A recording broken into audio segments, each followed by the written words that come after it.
Bertempat di Galeri Antara Jakarta, tanggal 27 Februari 2016, diadakan diskusi bertema Melihat Masa Depan Media di Indonesia.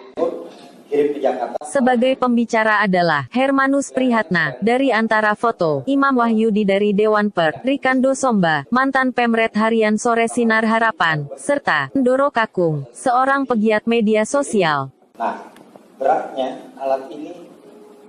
Menurut pembicara, Hermanus, peralatan fotografi zaman dulu beratnya bisa mencapai 7 kg. Media online akan semakin bertumbuh, termasuk di tahun 2016 ini. Berita teks harus dilengkapi berita teks, juga sebaliknya, katanya lagi.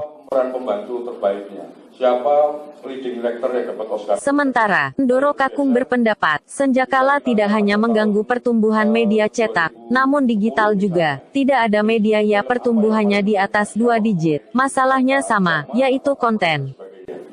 Itu aplikasi. Menurutnya, media cetak menghadapi masalah transportasi yang lama. Koran Jakarta baru sampai Papua 2 hari kemudian. Sementara, media online tidak ada biaya distribusi. Berita langsung tiba saat ini. Jurnalisme adalah jurnalisme yang menggunakan robot. Beritagar memakai robot jurnalisme, yakni mesin yang mengambil lebih dari 300 media lain. Ndoro juga mengharapkan media di Indonesia tidak hanya kejaran memberi berita, tapi juga memberi sesuatu pada negara. Media cetak mampu berumur panjang dengan syarat konten berkualitas, jelasnya lagi. Ketimbang sekarang saingan cepet-cepetan membuat berita, cepet-cepetan mencari perkembangan berita baru, atau sekedar mencari wartawan tulis untuk menggambarkan situasi yang begitu luar biasa. Kalau kita tinggal lihat aja. Jadi media satu. Ya, ini satu contoh multimedia untuk menunjukkan perkembangan teknologi media-media online di Indonesia. Yang kita temukan adalah. Sementara Imam Wahyudi berpendapat bahwa fungsi utama Dewan Per adalah menjaga fungsi per. Media mainstream juga sering mengambil berita dari media online. Menurut buku putih Menkominfo, nanti seluruh daerah tingkat 2 akan di-cover broadband. Menurutnya, semua platform media punya ciri khasnya masing-masing, dan punya misi yang sama, yakni melayani masyarakat. Yang disebut Per adalah, selain ada izinnya, juga secara konsisten memberi konten yang sesuai kaidah jurnalistik. Ke depan, Dewan Per akan mempertimbangkan blog-blog sebagai produk Per, bila memang konten-kontennya berkualitas. Yang penting pokoknya Jokowi jelek atau Jokowi baik, itu aja agendanya. Dicari pakar yang pro atau yang itu. Nah, kemudian yang lain ada juga sebuah kepentingan. Nah, ini yang digunakan media online dan media sosial.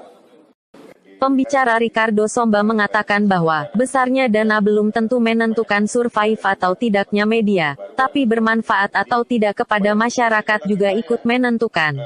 Sedih melihatnya gitu. Grup-grup Tempo misalnya. Tempo ada, Tempo enggak gitu kan. Ada atau waktu ada, waktu hilang gitu juga. Ada juga banyak media cetak macam itu. Gitu. Nah, itu yang saya bilang bahwa konten tidak related sama platform, mau cetak mau digital, itu tergantung isi. Karena memang seperti dibilang Ndoro Kakung tadi, bahwa kalau kita keterkinian dan sebagainya, kita bermaju dengan waktu, yaitu solasier lah, udah ada. Orang-orang yang androider gitu kan, bisa selalu memantau berita-berita secara cepat kayak gitu sih. Kenapa nggak bikin aplikasi koran gitu ceritanya? Media tuh orang. Dan yang terakhir tuh kita ngomong tentang jurnalistik berkualitas seperti yang Mas Imam ngomong.